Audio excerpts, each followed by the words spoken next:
on the list, number 10, we have the 2013-2014 Brooklyn Nets. This team deserves the number 10 spot because the Nets tried to have Kevin Garnett, Darren Williams, who was already like an all-star on the team.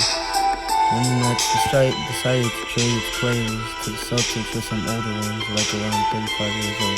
That's why this is the top 10, because they did a stupid choice to trade their younger players for older players. At the number 9 spot, we have the 1996 Houston Rockets. I chose this team because they had Charles Barkley, Hakeem Olajuwon, and Kevin Love. This stupid team failed because during the season, Charles had many injuries, so our team had to carry the team and keep it on his back. But when it came to facing the Utah Jazz, they lost it. And not only that, they deserved the number 9 spot because that team I didn't really care about, and they had an injured player, which was a star, and another star just carrying the whole team. At the number 8 spot, we have the 2013 Lakers. I chose this team because it was one of the super teams that everyone was expecting to win the championship. They had Kobe, Gasol, and Steve Nash, and also Dwight Howard, who traded to him. This team didn't work out because at the time Steve Nash was 38 and had lots of injuries from his past, and also Dwight Howard. And there wasn't really any chemistry between Dwight Howard and Kobe. Kobe even said himself that Dwight doesn't have the championship winning mentality. Even at the end of the season, Steve Nash retired and Howard traded to another team. They were higher on the list than the Rockets because they had 3 star players: Kobe, Dwight Howard, and Steve Nash. And Howard was the best defensive center player at this time. At the number 7 spot, we have the 2009 Oklahoma Thunder. This was one of my favorite teams on the list because they had KD, James Harden, and Russell Westbrook, which were all 20 at the time and really good. They all had good chemistry with each other. It wasn't necessarily the team's fault that it failed.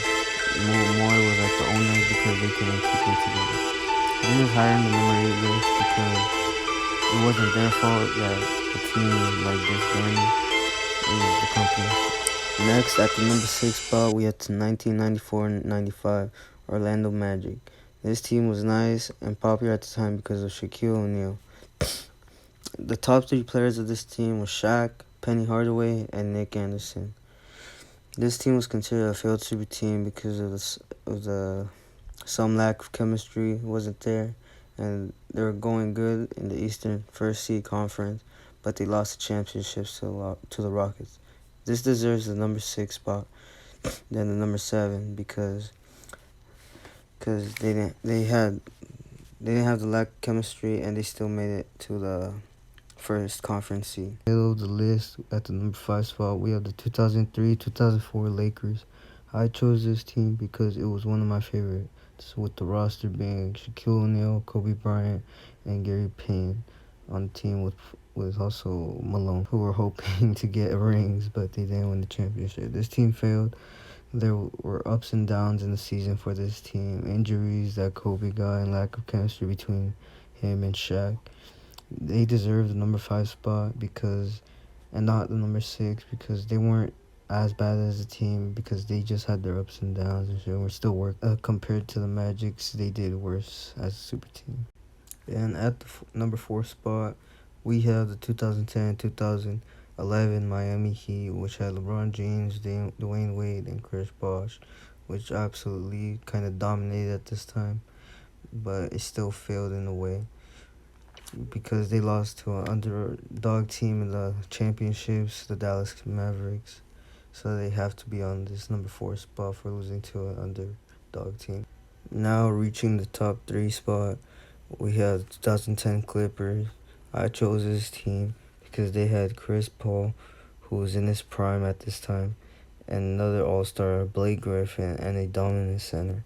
They also had a Hall of Famer coach, and the reason they failed is because they underperformed. I think they could have beat the Miami Heat at this time, and they never made the conference finals. Also rumored to be a lot of pettiness in the team, so that's why they deserve 3rd spot instead of the 4th. At the number 2 spot, we have the 2015-2016 Golden State Warriors. They didn't fail miserably because they had just won this championship, and the next seasons have sucked for them. So I felt like the number 2 spot has been good because they had just won the championship, and they have a bunch of all-star players like Steph Curry, Draymond Green, and Klay Thompson. So that would be kind of a definition of a super team fail. And I chose this because everyone was a fan of the Golden State Warriors at this time. Before the number 1 spot, we have some honorable mentions, and that would be the 2004-2005 Indiana Pacers. They didn't make it on the list. Another honorable mention is the 2001-2002 Sacramento Kings. Finally, at the number 1 spot, we have the 2007 Dallas Mavericks. I chose this team because they were underrated as a super team. They had Dirk, who just won MVP, and none of the team had serious injuries, and they had the same core guys.